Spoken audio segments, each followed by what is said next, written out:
maintain that shaft, that grip ahead of the club head, and keep the face moving in that direction rather than doing that. Oh my God, I'm wearing the same shirt that I wore last week. Are you? Oh my gosh. Well, that's all right. I'm wearing the same underwear, so.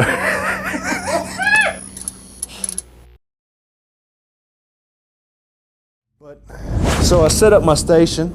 It's like the PVC pipe coming down on the plane. I made a quick one real quick so that I just started working with it, trying to figure out how can I get it to go up that plane, not hit the PVC, and then come back down rather than going conk. Some of the other things that you had talked to me about with wrist positions didn't really make sense out of context, but then when I put it on the plane station that I made, all of a sudden some of those wrist positions you were talking about made sense because it had context. This wrist kind of going under and that wrist starting to cock up like that. Another thing, like from our first lesson where we worked on my plane in the first lesson, and I was going way inside, I was trying to get the club to come up And you were focused quicker on the club head now rather than your hands, or? Yeah, so in order to sort of solidify that and figure out a way to make it work, I'm like, okay, think about the club face. Let's get the club face to look at the back wall. Was that a shift for you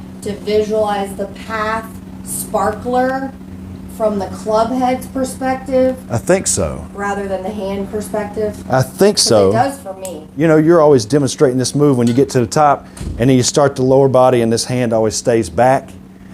And so, yeah, exactly. So I started to think about, okay, if I can get the club face to look at the back wall real quick, and then I can bring that club face down and still maintain that shaft, that grip ahead of the club head, and keep the face moving in that direction rather than doing that. Your first lesson also, you were like, hey, let's limit your back, your turn back, because I was doing that a lot. So I'm trying to just make it where I don't even turn, like you said, hands and arms. Good, and then it's just... And then from here, it should just be, all right, now let's make sure the hips lead the hands and stay ahead of it. Now my execution. It's okay. I have to get the club face to the back wall, and then I have to think about taking the club face down The same path. So I got to think about, you shallow it while you're turning. I love the sparkler path you're creating right now. Yeah. When we first met, and what we've been working to get rid of has been the club head trailing too far behind your butt. Yeah, getting it way back here. Yes, on the way down. We're trying to keep the club head more in line with your hands like that. Yeah. Yeah, maybe even more in line with your hands. Yeah, and then turn. Yeah, yeah.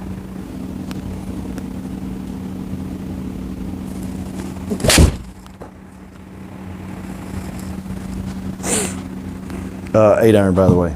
So that should be what, 190, 192, somewhere in that range. What did you just hit that, 114? 114? Stop. It's 139. That's not great. I did not make a hard pass at it.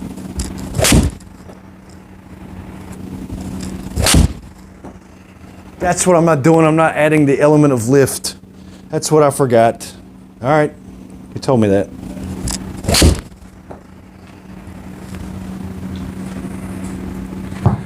That's better, right? Way better. That's what I forgot. I forgot that I have to concentrate on adding lift. It's still a damn draw. Too deep at the top. But great swing. I want to see as an experiment. Let's see. Let's see how that looks. So is there any improvement this week? That's a good position at the top, right? Mm-hmm. Pretty good. To help in your progress of being less in to out on the way down, I would like to see the butt end of the club continue to work closer to right above the trail shoulder. Get it up higher. Uh-huh.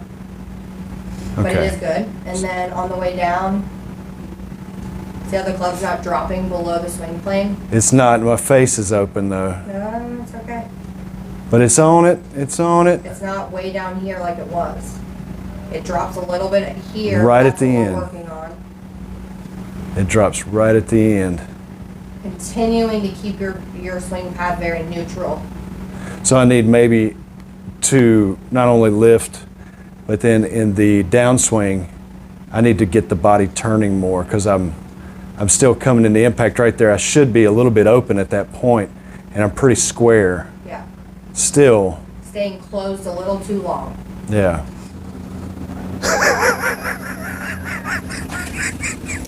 I mean, I'd pay money to see you actually do that, but I don't even think you can. Can we do that in front of camera? So, that's the feel. All right. Could you mimic like the worst out-in swing you could think of? Yeah, it would involve me coming back here Okay, go. and doing that. Do it. How do you hit a hook with that shot? Okay, so on the right is me trying to hit a fade, but not accomplishing in that at all. I'm still coming too low and too far from the inside. I'm under the plane on my attack into the impact zone. But on the left is me trying to hit the biggest slice in the world. Look how much you're turning. Good Lord. So see right there? That's exactly what we want. Do you know what I was trying to feel right there at that moment? It's froze. I'm trying to feel my shoulders and everything turning dead left of target. That's how you were going to show me a very over-the-top swing? That was my over-the-top major swing, like trying to hit the biggest, dumbest slice in the history of mankind. That was your slice swing?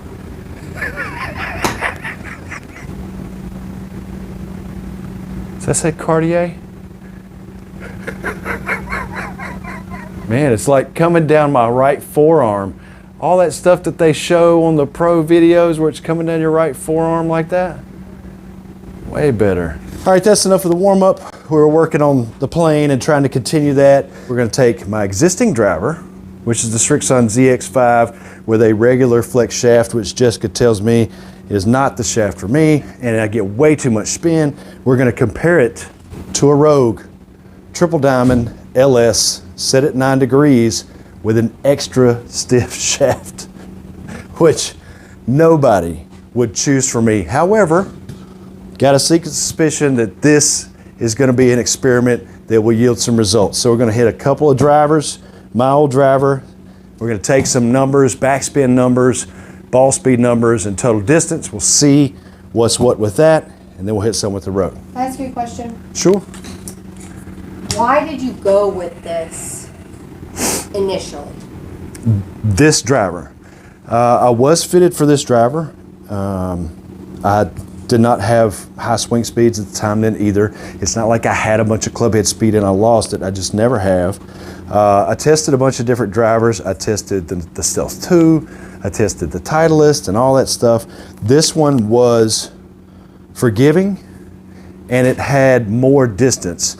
And I tried different shafts, and this is the Fujikura 5R Ventus Blue shaft, and it just, this combination together at that time with that swing iteration worked. But you know, I've gone through a bunch of swing changes and I'm going through them now. So you have to change your outfit for the occasion, I guess. But this was a little bit longer and it was more forgiving. But now it's a short knocker. I'd never want to, I'm not knocking anyone that fit you because you were fit appropriate for that time. Yes.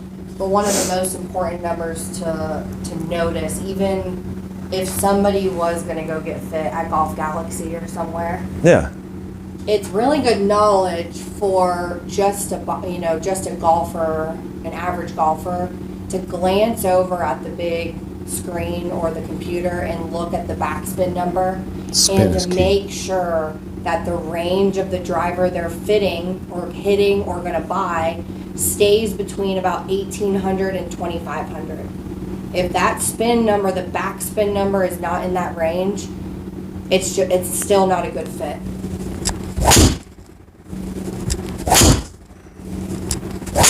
Oh. Man, 222 again. Backspin 3700. All right. Let's switch But I was just talking about this the other day. I know some people that hit the ball a long way, high club head speeds, they swing a regular flex shaft. Rocco Mediate on the Champions Tour, one of the slower swingers, swings a 7X shaft because he wants that telephone pole that keeps the spin down and the control. So just because you think, oh, this should fit me or this should fit me, you need to get fit because you really have no idea until you try it. This is going to carry out beyond. I'm at 252 yards and backspin of 2630, which is still. I'll take it too. I mean, it's close. It's close. When that moment happens, it's the best feeling in the world. And you've done it. That's it. Go. That's it. No. Angle 16, backspin 3900. We'll scroll over here. Carry 210, 225. That's So- the old driver Strixon That's the old Strixon driver. with a regular flex. Yep. The Rogue Triple Diamond Low Spin 139. These two. Mm-hmm. About the same launch angle, but we cut the spin by 1,000, 1,300. Yep. And the carry increased by 25 yards. And the total increased by 25 yards. You know, something else that's interesting, if you look at driver 1 and driver 2 there, the first and second lines, and you look at the backspin numbers, you have 1,300 revs of spin difference. But then if you look at the descent angle, that's where a lot of this is fleshing out into more distance because you're coming out at a 3 degree steeper angle with all that backspin. It's almost like a parachute on a dragster. It's slowing it down. It's coming in at a much steeper descent. It's going to have a lot less roll. It's going to come out less hot, but coming in at a 43 degree angle as opposed to 46 and a half, it's going to get more roll. So if you look at the carry, there's a 24 yard carry difference. That's because of the backspin as well. And then 27. you're at 27 there. So I got a few more yards of roll out of it because I changed the descent angle. And then if you look at the last one, it's 41.7. It gets 18 yards of roll because it has low spin and it comes in at a much hotter angle of descent. Now what were the ball speeds? I'm getting 139 versus 135, so 139, 140 versus 135. You're picking up 4 or 5 mile an hour ball speed, which again is going to equate to more yardage. If I had to pick out one negative, I would say it could be that I have a little bit less control, or my grouping might be a little worse with this kind of high speed, high performance driver, but everything can improve and get better with time, right? you're offline, it was 11 yards here, 35 here, Yeah. 25 with yours, so I mean, Yeah. So I've got my work cut out for me, but I think that driver is easily moving in the right direction. Now it's kind of a wild Mustang that I just got to tame, right?